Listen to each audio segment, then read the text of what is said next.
এখন এখন রাজনীতি করা হচ্ছে নতুন করে সংখ্যালঘু শব্দ দিয়ে। কি দিয়ে? সংখ্যালঘু। তো সংখ্যালঘু শব্দ দিয়ে যে রাজনীতি করা হয়, তো সংখ্যালঘু যারা, তারা সংখ্যাগুরু কমিউনিটির মধ্যে সাইফুর রহমানকে এভাবে দিনে দুপুরে কুপিয়ে হত্যা করে কিভাবে? আমরা তো সংখ্যাগরিষ্ঠ, তো সংখ্যাগরিষ্ঠ মানুষের মধ্যে একজনকে সংখ্যালঘু একজন হত্যা করে কিভাবে? এর আগে ফরিদপুরে হয়েছে, আমরা তখনও সাম্প্রদায়িক সম্প্রীতির বলি আওড়াইলাম। চট্টগ্রামে হইল, এখনো সাম্প্রদায়িক সম্প্রীতির বলি আওড়াচ্ছি, ঠিক আছে? এবং আমাদের সবাইকে বোঝানো হচ্ছে যে সবাই শান্ত থাকেন, কেউ কোনো রকমের টু শব্দ করবেন। আচ্ছা, করলাম না, টু শব্দ করলাম না, শান্ত থাকলাম, ধৈর্য ধরলাম, ঠিক আছে। এরপরও যদি আরো 10 জনকে মারা হয় তখন, এরপর যদি আরো 10 জনকে মারা হয় তখন আপনি আমাকে গ্যারান্টি দেন যে মারা হবে না। আপনারা আমাদেরকে গ্যারান্টি দেন যে মারা হবে না। যদি মারা হয় তখন আপনি বলছেন মারা হবে না ইনশাআল্লাহ, ঠিক আছে। যদি মারা হয় তখন, এখন আমি ধৈর্য ধরলাম, এখন আমি সাম্প্রদায়িক সম্প্রীতির কথা বললাম, এখন আমরা চুপ থাকলাম, কেউ এগ্রেসিভ কোনো ভূমিকা গেলাম না, এবং যাওয়া উচিত না, ঠিক আছে, খালাস। আর আপনি আমাকে গ্যারান্টি দেন এই ঘটনাগুলো আগামীতে ঘটবে না। প্রশাসন গ্যারান্টি দেন, সরকারে যারা আছেন গ্যারান্টি দেন, দিতে পারবেন? যদি দিতে না পারেন কেন পারবেন না? যদি দিতে না পারেন তাহলে গ্যারান্টি কেন দিতে পারবেন না? তার মানে আপনার প্রশাসন ফেল করেছে এখানে।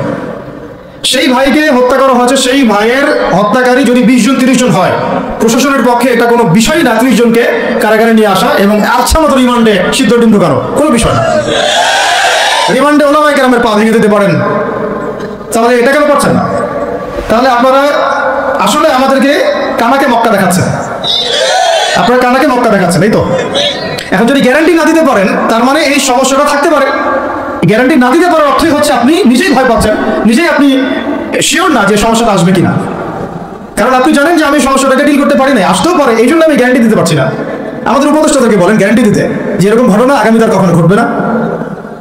আমরা তো সবাই শান্ত আছি, কেউ তো একটা টোকাও পর্যন্ত দেয়নি কাউকে, দিয়েছেন?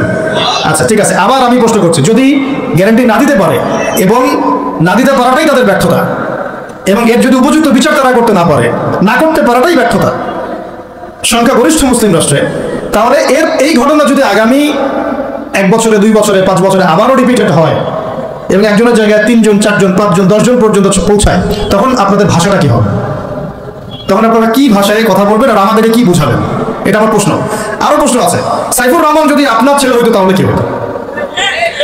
সাইফুর রহমান যদি আমাদের উপদেষ্টাদের কেউ হতো তাহলে কি হতো? সাইফুর রহমান যদি আমাদের যে ওলামায়ে কেরামগণ, শ্রদ্ধার সাথেই বলছি, বিনয়ের সাথে, আপনাদের যদি ছেলে হতো আপনারা কি সেম কথা বলতেন কিনা? সাইফুর রহমান যদি আপনার মেয়ের জামাই হতো তাহলে আপনি সেম কথা বলতেন কিনা? এই জায়গাগুলো তো অনেক গ্যাপস আছে। আমাদের এত স্বার্থপর চিন্তা চেতনা যে আমার তো আর নিজের ছেলে মরে নাই, আমার তো নিজের ভাইকে মারা হয় নাই, আপনি তো তাকে আপনার ভাই মনে করতে পারছেন না। এখন পর্যন্ত আপনি সাইফুর রহমানকে আপনার ভাই মনে করতে পারেন নাই। সবাই চুপ। আর আমাদের কিছু সুরসুরি মানহাজের কিছু মানুষ আছে, সুরসুরি আর গিরগিটি মানহাজ, মানে তাগুতের নাম এক্স হইলেও তার পক্ষে, ওয়াই হইলেও তার পক্ষে, জেড হইলেও তারই পক্ষে। সবসময় চুপ, একদম সুরসুরি মার্কা ঠান্ডা ঠান্ডা মানহাজ মানুষকে দেওয়া হয়, এবং তারা একটু জনপ্রিয়, এই কারণে জনগণও চুপ হয়ে যায়। তাদের একটা স্ট্যাটাস দেখে মানুষ চুপ। আমার তো আকাবির, আমার তো অমুক, আমার স্কলার এই বলছে, আমার শায়েখ এই বলছে, বাস আমি চুপ।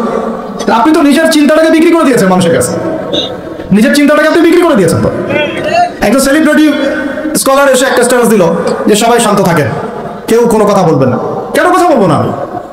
শান্ত থাকেন বলার আগে আপনার বলা উচিত ছিল যে আমার ভাইকে এভাবে মারা হয়েছে, আমি তীব্র নিন্দা জানাই এবং এর বিচার আমি দাবি করি। তারপরে আপনি বলতে পারতেন আপনারা শান্ত থাকেন, আমরা বিষয়টা ডিল করছি।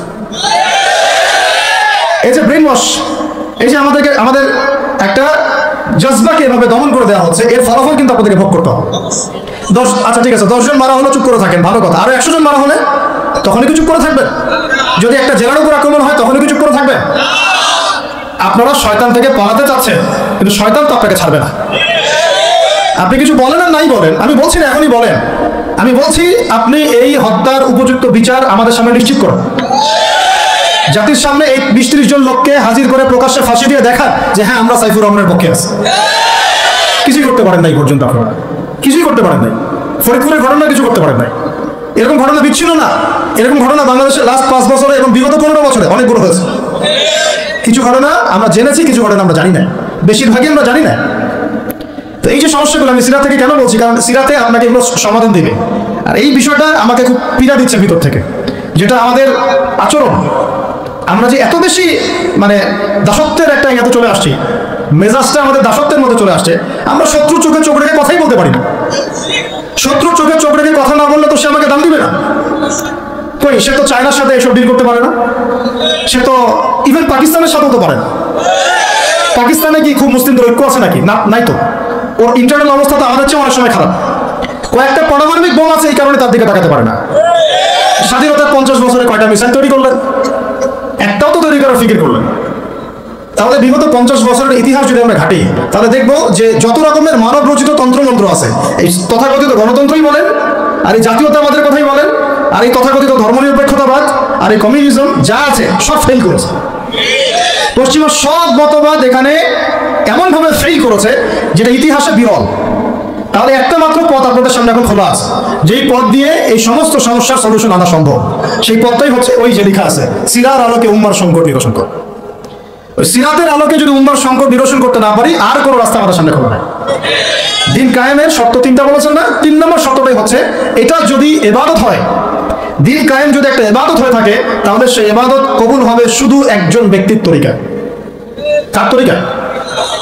মুহাম্মদ রাসূলুল্লাহ সাল্লাল্লাহু আলাইহি ওয়াসাল্লামের তরিকায়। ইবাদত হতে হবে এক আল্লাহর জন্য, হালাল রিজিক থাকতে হবে, এবং তরিকা হতে হবে কার? মুহাম্মদ রাসূলুল্লাহ সাল্লাল্লাহু আলাইহি ওয়াসাল্লাম। তো মুহাম্মদ সাল্লাল্লাহু আলাইহি ওয়াসাল্লামের তরিকাই হচ্ছে সিরাত, যেটার মধ্য দিয়ে আমরা দিন কায়েম করব ইনশাআল্লাহ। আর কোনো রাস্তা খোলা নাই। যত তন্ত্রমন্ত্র নিয়ে আসো, যত তন্ত্রমন্ত্র, এখন তো 4টা 5টা আছে, আরো যদি নতুন কোনো তন্ত্রমন্ত্র নিয়ে আসে, তারপরেও এই জাতির মুক্তির কোনো পথ নাই সিরাত ছাড়া। এখন আমাদেরকে আগে সিরাত পড়তে হবে ভাই, সবাইকে আগে সিরাতটা পড়তে হবে। সিরাত পড়লে পরে আপনারা বুঝতে পারবেন যে ইনশাআল্লাহ তাআলা কোন পথে আমাদেরকে হাঁটতে হবে। সিরাত একটা গল্পের নাম নয়। যেমন ওযু করার সুন্নত আছে, তারপরে নামাজের সুন্নাহ পদ্ধতি আছে, আপনি মিসওয়াক করতে গেলে একটা সুন্নাহ পদ্ধতি আছে, ইস্তেনজায় গেলেও একটা সুন্নাহ পদ্ধতি আছে, সওম রাখবেন সুন্নত একটা পদ্ধতি আছে। প্রত্যেকটা ইবাদতের, কাপড় পরা, কাপড় খোলা, বাসায় ঢোকা, বাসা থেকে বের হওয়া, গাড়িতে চড়া, প্রত্যেকটা পদক্ষেপের সুন্নত পদ্ধতি আছে। তো সিরাত আসলে কি? সিরাত হচ্ছে একটা সুন্নত। সিরাত নিজেই একটা সুন্নত। কিসের সুন্নত? সিরাত হচ্ছে কিভাবে আল্লাহ পাকের জমিনে সমস্ত তাগুতি, কুফরি, শিরকি, বিধান, মতবাদ, শক্তিকে উপরে ফেলে আল্লাহর দ্বীন প্রতিষ্ঠা করতে হয়, এই সুন্নত। বুঝতে পারলাম কথাটা গভীরতা? সিরাত একটা সুন্নত। কিসের সুন্নত? কিভাবে একটা কুফরি সমাজকে উৎখাত করতে হবে, এটা তাগুতি সিস্টেমকে চেঞ্জ করতে হবে, কিভাবে আল্লাহ দ্রোহী শক্তিকে পরাজিত করতে হবে, কিভাবে যেখানে লা ইলাহা ইল্লাল্লাহ মোটেই নাই সেখানে সেটা কায়েম করতে হবে। এক কথায় আল্লাহ পাকের জমিনে আল্লাহর দ্বীন কায়েমের সুন্নতের নাম সিরাত। বুঝতে পেরেছি কথা? এটা কোনো গল্পের নাম। নবী সাল্লাল্লাহু আলাইহি ওয়াসাল্লাম এত সালে জন্ম নিয়েছিলেন, তার বাবার নাম আব্দুল্লাহ ছিল, মায়ের নাম আমিনা ছিল। This is not the reality of সিরাত। এটা সিরাতের বাস্তবতা না। সিরাত না, এটা গল্প না। ওটা আমরা আমাদের বাচ্চাদেরকে ঘুমানোর সময় শোনাই যে আমাদের শেষ নবীর নাম মুহাম্মদ রাসূলুল্লাহ সাল্লাল্লাহু আলাইহি ওয়াসাল্লাম, তার বাবার নাম আব্দুল্লাহ, মায়ের নাম আমিনা, দাদার নাম আব্দুল মুত্তালিব, চাচা আবু তালেব, ইত্যাদি। বাবা মারা গিয়েছেন জন্মের আগে, মা ইন্তেকাল করেছেন 6 বছর বয়সে, দাদা ইন্তেকাল করেছেন 8 বছর বয়সে, এরপর আবু তালেবের কাছে তিনি মানুষ হতে লাগলেন। এইগুলো গল্প। তো এটা আর সিরাতের আলোকে বর্তমান প্রেক্ষাপটের সমস্যা বের করা, এটাকে সলভ করা, আর সিরাতের আলোকে দিন কায়েম করা, এই জিনিসটা এক না, এটা ডিফারেন্ট। আমরা এখন সিরাত কেন্দ্রিক যত আলোচনাই করছি বাংলাদেশে এবং করবো, আলোচনার গন্তব্যটা হবে এরকম যে সিরাতের আলোকে দিন প্রতিষ্ঠা। সিরাতের আলোকে দিন প্রতিষ্ঠা। কারণ আমাদের দেশে দিনের রাজনৈতিক অবস্থান নাই। আমাদের দেশে দিনে রাজনৈতিক অবস্থান নাই। দিন সিরাতের আলোকে কায়েম করতে হলে কয়টা